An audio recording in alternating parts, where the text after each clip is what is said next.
I wanted to speak inshallah today about really the madakhil of Shaitan, the pathways of Shaitan, how Shaitan affects us and tricks us and affects our day-to-day life. Allah subhanahu wa ta'ala in the Quran tells you in so many different verses in the Quran. He tells you, reminds you of the enmity that Shaitan, that Iblis has for Adam alayhi salam, our father. So Allah mentions in one surah, فَسَجَدُوا إِلَّا إِبْلِيسِ. All of them made sujood except for Iblis. He mentions فَسَجَدُوا إِلَّا إِبْلِيسِ لَمْ يَكُنْ مِنَ السَّاجِدِينَ. All of them made sujood except for Iblis. He refused to be of those who made sajda. He said إِلَّا إِبْلِيسَ أَبَى أَنْ يَكُونَ مَعَ السَّاجِدِينَ. Except Iblis, who refused to be of those who made sajda. Verse after verse, surah after surah, Allah keeps mentioning this story. Why does Allah keep mentioning this story? It's as if Allah Azza wa Jal is trying to tell you, don't forget the hatred that Iblis has for you. Don't forget the enmity, the hatred that Iblis has for you, for your wealth, for your business, for your marriage, for your interactions with other people, for everything that you do in your life. Don't forget Iblis, and don't forget how much he hates you and has this hatred towards you. And Allah subhanahu wa ta'ala mentions that Iblis says, قَالَ رَبِّ بِمَا أَغْوَيْتَنِي لَأُزَيِّنَنَّ لَهُمْ فِي الْأَرْضِ وَلَأُغْوِيَنَّهُمْ أَجْمَعِينَ. That, oh Allah, and this is the sign, by the way, of a person who falls into evil, that they blame Allah. He says, oh Allah, because you have made me misguided. He doesn't take any ownership over the fact that he has decided to disobey Allah. Rather, he blames Allah. He says, because you have made me misguided. He says, I will make disobedience attractive. I will make it beautiful for them on earth. And I will mislead all of them. So Shaitan has taken an oath with Allah, not only to tell us to do sins, but to make the sin look beautiful. So he hides the evil of stealing and he makes it look heroic. You know, the person who is stealing from other people and he thinks of himself as a gangster, and he takes pictures with his guns and he puts it on Instagram, and all his friends are like, it looks so cool, and they're all, you know, making it look heroic and beautiful and amazing. He makes the filth of zina and all the diseases and difficulty that comes with zina, he makes it look powerful and enticing. He makes the destruction of gossiping and spreading rumors, he makes it attractive. The person who's telling the rumors makes them feel like they are popular and exciting amongst the people. He makes the sin of disobeying your parents, raising your voice in anger against them, harming your neighbor. All of these sins, he makes them look beautiful, but in reality they earn the anger of Allah subhanahu wa ta'ala. And Allah subhanahu wa ta'ala tells you, Ya ayyuha alladhina amanu la tattabi'u khutuwat ash-shaytan. O you who believe, do not follow the footsteps of Shaitan. Because he takes you step by step from evil to evil. The evil that yesterday you would have looked at in anger and disgust, that's an evil thing.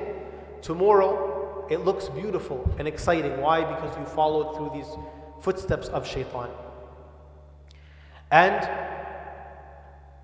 despite all of this, Allah subhanahu wa ta'ala tells you in the Quran, إِنَّ كَيْدَ الشَّيْطَانِ كَانَ ضَعِيفًا. The plotting, the planning of Shaitan is very feeble. It's very weak. It's nothing. Why is it weak? It's weak because no matter how much Shaitan is advertising, enticing, branding, telling you, do this sin, whispering in your ear, encouraging you to do this, his only strength is the disease we have in our hearts. Meaning, if you had blocked off that disease, then Iblis has nothing to do with you. He can't chase you. He has no influence over you. So the problem is with us. If you block off the entrance point for Shaitan, Shaitan can't do anything to you. This is why the Prophet ﷺ, he said to Umar ibn al-Khattab, ibn al-Khattab, إِنَّ الشَّيْطَانَ لَيَفْرُقْ مِنْكَ يَا عُمَرَ. He said, "Oh Ibn al-Khattab, indeed Shaitan runs away from you, O Umar. He runs away from you as soon as he sees you."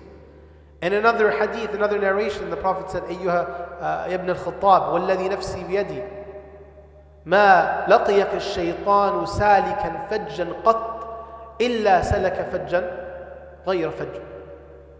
He said, "Oh Ibn Khattab, I swear by him in whose hand my soul is in, Shaitan has never seen you walking a path except he turns around and runs and walks down a different path." Why is Shaitan not even trying to whisper to Umar? Why is Shaitan afraid of Umar? He sees Umar coming down the street. He says, "I can't take this street. I have to take a different street." Why? Why for you, Shaitan is whispering to you as soon as you wake up in the morning, he's whispering to you.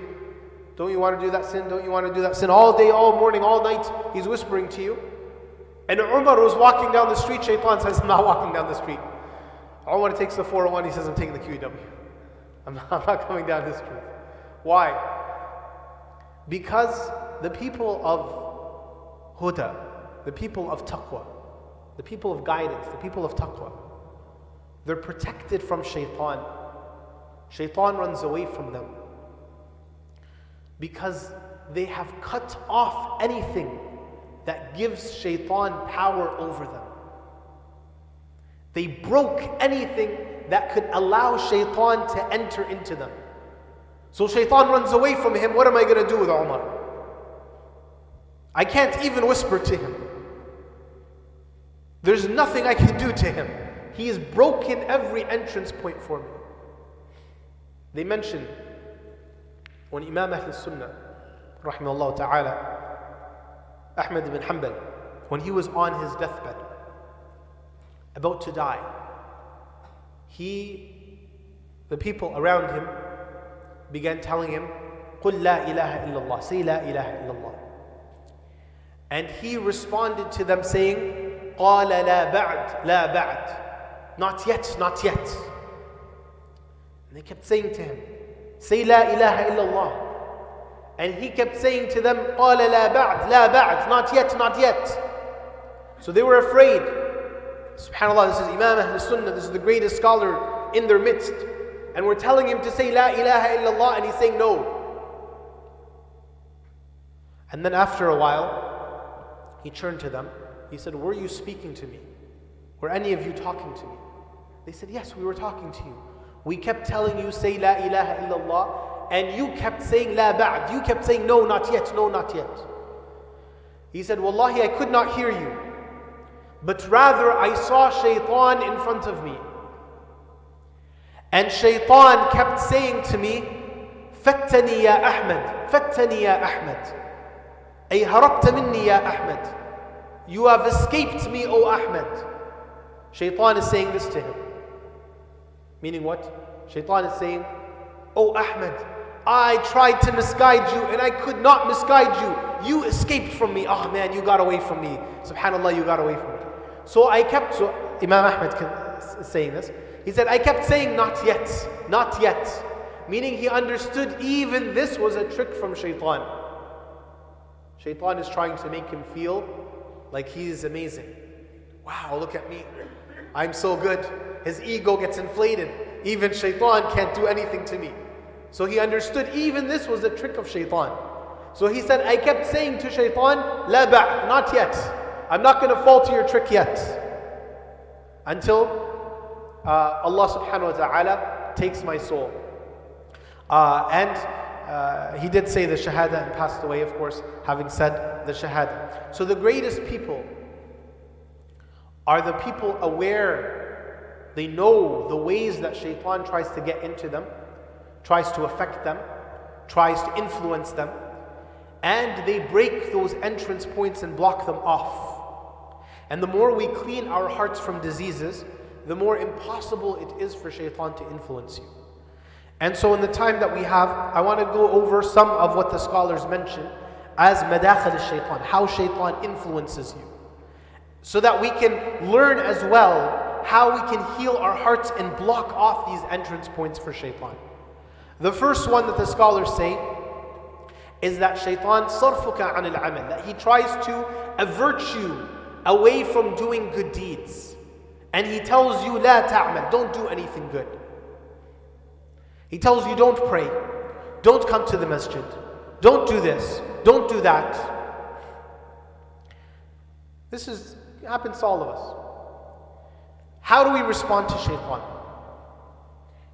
Our deen is built on Iman, and Iman in our deen is not only i'tiqad al-qalb, it's not only that your heart is convinced of something, but it's al-amal bil-jawarih as well. It is that you are doing good deeds as well. So Allah mentions إِنَّ الَّذِينَ آمَنُوا وَعَمِلُوا الصَّالِحَاتِ in so many verses in the Quran.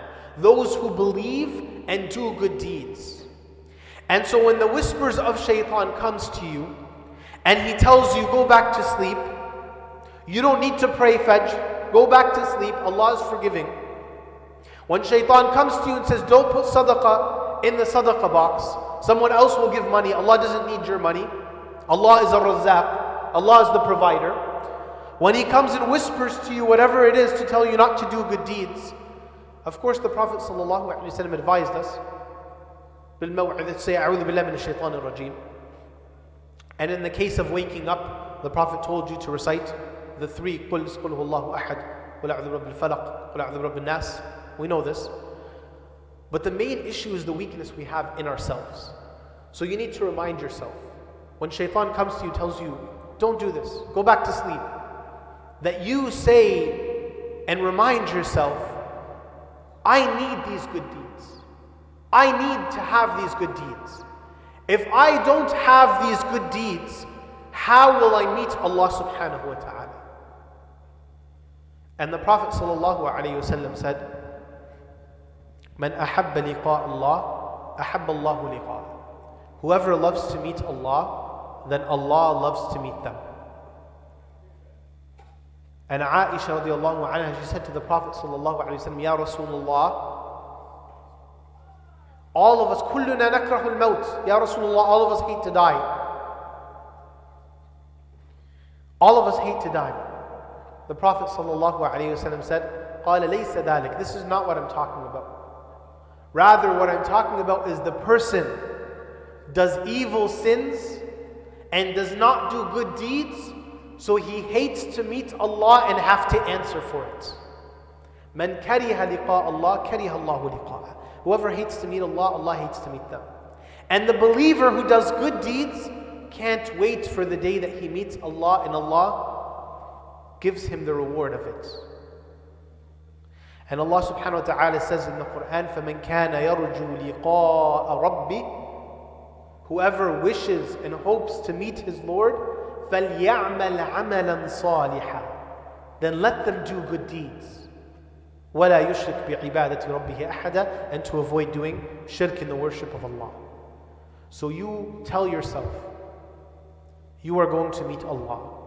With what are you going to meet Him? I need this good deed. Allah doesn't need my sadaqah, yes. And Allah does not need my salah, yes. But I need it. That I can meet Allah Azza wa Jal and I have it with me. The next thing Shaitan will come to you with.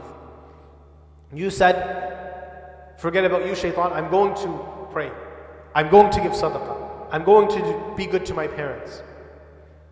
Shaitan comes to you with procrastination. He tells you, look, you need to start praying 5 times a day. Let's start tomorrow. Tomorrow you're going to be fresh. Your body's going to feel good. Right now you're tired, so forget about today. Tomorrow, inshallah, you'll start. He'll tell you, yes, you shouldn't take riba, but just, wait until you have a little bit more money, and then after that, you can stop doing it. Look, you shouldn't look at a woman who's committing haram. That's haram to look at a woman, but wait until after you get married, then you'll stop looking. And Anas ibn Malik radiallahu anhu, he said, at-taswif, that procrastination, saying I'm going to do it later on, he said, Jund min junudi Iblis azim. This is one of the greatest soldiers of the soldiers of Iblis. طالما خضع. How many has he deceived. This is the trick of Shaitan. He tells you, okay, but just do it later. Of course, the Prophet ﷺ told us of the dua that we should be making every single day. Allahumma inni a'udhu bika min al-ajzi wal-kasal. Oh Allah, I seek refuge in you from al-ajz, being incapable of doing something, and al-kasal, laziness of doing it. But beyond dhikr, beyond isti'adha, what else can we tell ourselves? The medicine for closing this door is to remind yourself of death. And Allah Azza wa Jal mentions, ذَرْهُمْ يَأْكُلُوا وَيَتَمَتَّعُوا وَيُلْهِهِمُ الْأَمَلُ فَسَوْفَ يَعْلَمُونَ. Allah mentions this in the Quran, that He says about the disbelievers, ذَرْهُمْ, leave them to eat and to enjoy themselves, وَيُلْهِهِمُ الْأَمَلُ, and they will be diverted by false hope. What's false hope? You tell yourself, tomorrow I'll do it. Tomorrow I'll do it. Tomorrow I'll do it. This is false hope. False hope is that I'm going to live forever. There's always going to be a tomorrow. This is the false hope that diverts us. And the other question, and of course Allah Azza wa Jalla tells us in the Quran so many times, وَسَارِعُوا إِلَى مَغْفِرَةٍ, run towards the forgiveness of Allah. وَسَابِقُوا إِلَى مَغْفِرَةٍ, race towards the forgiveness of Allah. And we talk about atheism. What's the most interesting thing to me when it comes to the issue, the epidemic of atheism? They say 23% of Muslim youth in America, I don't think the numbers are different in Canada, 23% in America have left Islam. 23%. We talk about this epidemic of atheism. What does the Prophet ﷺ tell you? He tells us, "Taqu fitnatan ka qid'a al-layl al-muzlim." Beware of the fitna that is like pieces of the darkness of the night. يُصْبِحُ الْمَرْءُ فِيهِ مُؤْمِنًا وَيُمْسِي كَافِرًا. The man will wake up in the morning as a believer, will go to sleep a disbeliever. Or he'll wake up a disbeliever, go to sleep a believer. So this is basically describing what we're facing right now. So what does the Prophet tell you? بَادِرُوا بِالْأَعْمَالِ الصَّالِحِ. The first thing he tells you, and this is typical in the hadith of the Prophet, he gives you the healing before he tells you the problem. The beginning of the hadith is بَادِرُوا بِالْأَعْمَالِ الصَّالِحِ. Do the good deeds as quickly as you possibly can. Then he tells you the fitna of the person waking up in the morning a believer, going to sleep a disbeliever. If you want to avoid this epidemic, how do you avoid it? بَادِرُوا بِالْأَعْمَالِ الصَّالِحِ. Before the person loses faith, typically they've been procrastinating for a long time. This disease of delaying their good deeds has been happening for a long time. And it causes them to lose faith. The second thing you should be telling yourself, today's opportunity is only here today. Today's opportunity to pray and to fast and to give is only here today. If you delay it until tomorrow, then when are you going to do tomorrow's deeds? If you delay today's amal to tomorrow, then when are you going to do tomorrow's deeds? You can say, well, I'll do it the day after. But when are you going to do the deeds of the day after? You'll say, I'll do it to the day after, but realize at some point, your days are going to end. Today is an opportunity to get closer to Allah that will never come back to you ever again. It's here now and it will never be here ever again. And so the person who loves Allah subhanahu wa ta'ala, truly you're going to take this opportunity, pull on this rope, because it's here now and it won't be here ever again. Now Shaitan comes to you. You said, I'm going to do the good deed. You said, I'm not going to be lazy, I'm not going to procrastinate, I'm going to do it. So what does Shaitan come to you with? The third point he comes to you is with riya, with showing off. He says, fine, you're going to do this good deed, you won't listen to me, you won't procrastinate. Okay, but make sure you do it when people are looking at you. Why should people see you? Because then they'll respect you more, they'll follow you more. So okay, fine, you want to pray sunnah? Make sure you pray it right here in the masjid, in the middle where everybody will see you. And they'll see you praying. And make sure you pray a nice long prayer. You're going to give some sadaqah? Okay, just make sure you wait until there's lots of people in the masjid and everybody's looking, and then take it out and put it in while everybody can get a good view of what you're doing. And this is what he does. Riya, that your intention becomes for other people rather than for Allah subhanahu wa ta'ala. And the problem with this is that your heart does not recognize that it's only sufficient for Allah to know, but now you have a need for other people to know. And this is of the greatest of problems that we fall into. The medicine for this is to always remind yourself of the azama, the greatness of Allah subhanahu wa ta'ala, and the weakness of the creation.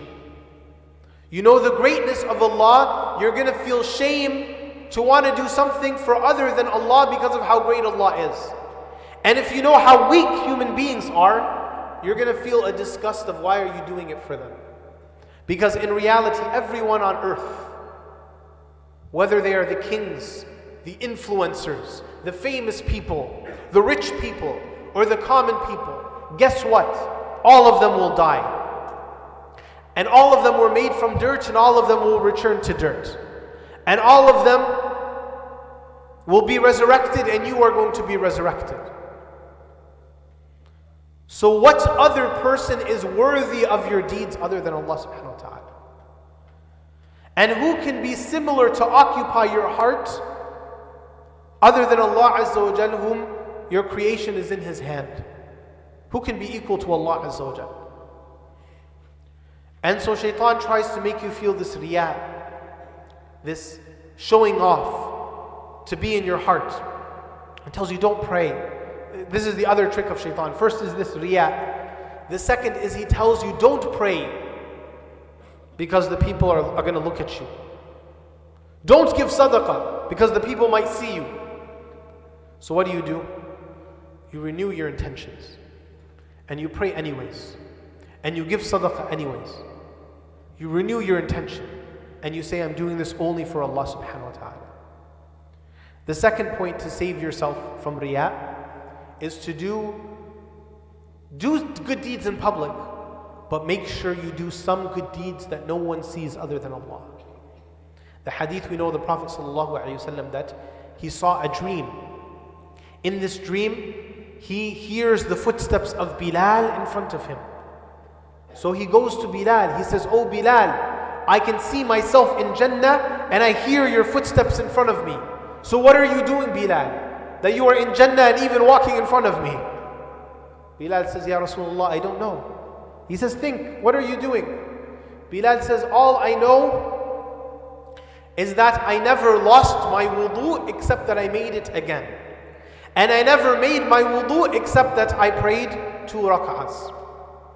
This was a secret between him and Allah. Nobody knew about this other than him and Allah subhanahu wa ta'ala. And these secret deeds protect your heart against riya, against showing off in front of the people. So now you said, I'm going to do the good deed. You said, I'm not going to procrastinate. You said, I'm not going to do it for the sake of other people. I'm going to do it for the sake of Allah alone. So now what does Shaitan come to you with? He comes to you with a ta'jeel, being hasty. And the Prophet ﷺ said, "At-ta'anni min Allah, wa la-ajala min ash-shaytan." Haste is from Shaitan, and calmness comes from Allah subhanahu wa ta'ala. So if Shaitan cannot stop you from doing the good deed, and he can't stop you from procrastinating, and he can't change your intention, he tries to make you hasty. So the person starts praying, and Shaitan comes to them and says, reminds them, remember that email you didn't respond to? You need to respond to that email. Hurry up, pray quickly. You got to go and respond to that email. He comes to you and tells you, did you leave something on the oven? Did you leave something there? You might have left something there. You need to go check. You need to go check. You start reciting Quran. He tells you, hurry up, you need to finish. The person all of a sudden is reciting so quickly, he's skipping verses, skipping words, skipping letters from how quickly he's reciting. You're praying so quickly, you don't even remember what surah you're reciting. This is the ajala. This comes from Shaitan. And he takes away your hudur, your presence when you're praying to Allah subhanahu wa ta'ala. And the medicine of closing this door from Shaitan is to remind yourself, Allah does not need your salah. Allah does not need your Quran. Who needs it? You need it. You need your salah. You need your Quran. You need your dhikr. And Allah is not in need of and will not have any pleasure with the hasty ibadah. So do your ibadah, no matter how small it is, but be present in the moment. Block out shaitan, say, I need to be present, because Allah will be pleased with whatever has calmness. So shaitan now has told you stop doing good deeds. You said, no, I'm going to do it. He told you procrastinate. You said, no, I'm going to do it now. He told you do it for the sake of people. You said, no, I'm going to do it for the sake of Allah. He told you be hasty, do it quickly. You said, no, I'm going to be calm. What does he come with you next? The next one is al-Hijr, which is to feel like you are, to feel pleased with yourself, to aggrandize your own ego, to be self-deluded about how great you are, to tell yourself, I am perfect, everyone else is garbage. And this happens sometimes. When the brother starts worshipping Allah, reading books of ilm, coming to the masjid, he prays his prayer is really good. He fasts more than everyone else in the masjid. Now he thinks he's better than everyone else. The Prophet ﷺ said in the hadith, حسنه الألباني أخرجه البيهقي, he said, قال ثلاث مهلكات. 3 types of things are destructive. قال شح مطاع وهوى متبع وأعجاب المرء بنفسه. He said, شح مطاع. The person is stingy and other people follow him in being stingy. He says, let's not donate, let's not give, and everybody else follows him. So he's stingy and other people are following his example of being stingy. This is destructive. And desires that are followed by other people.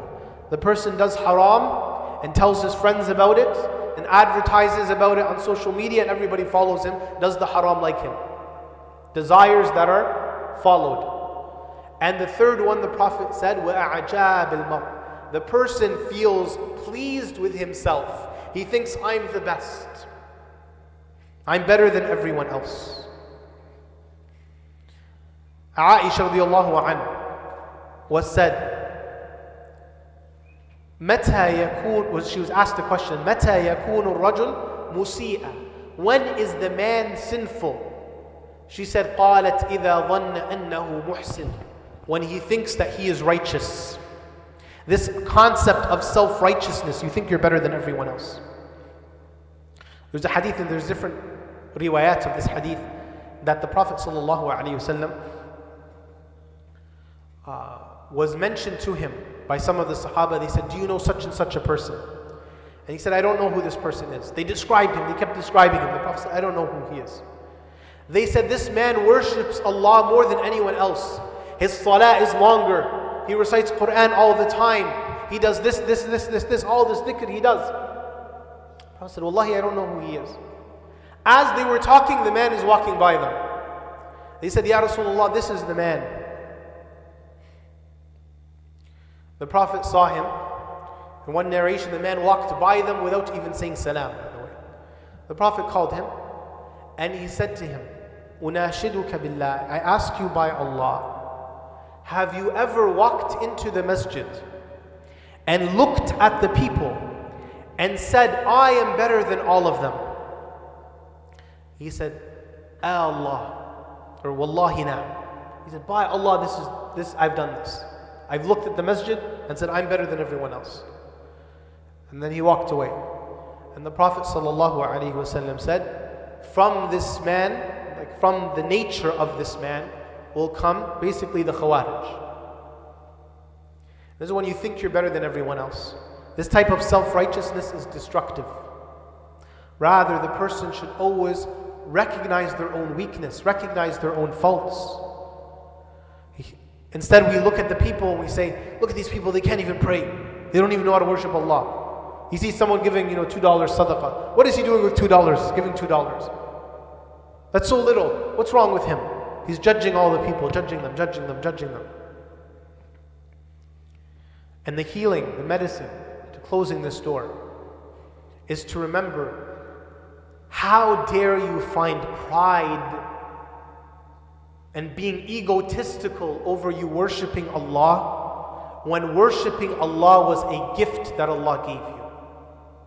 And had Allah willed, He would have taken it away from you. How can you feel like you're better than everyone else because you're worshipping Allah when this was a gift from Allah Azza wa Jalla? The person who's pleased with the gift says Alhamdulillah. They praise Allah so that the gift is not taken away from them. So this is point number 5. He tries to make you feel self-deluded and better than everyone else. And then the other issue, we'll end inshallah on this issue, is that he comes to you with questions in your aqeedah. Tells you, why should you worship Allah? If everything is decreed and Jannah is decreed and hellfire is decreed, why are you worshipping Allah?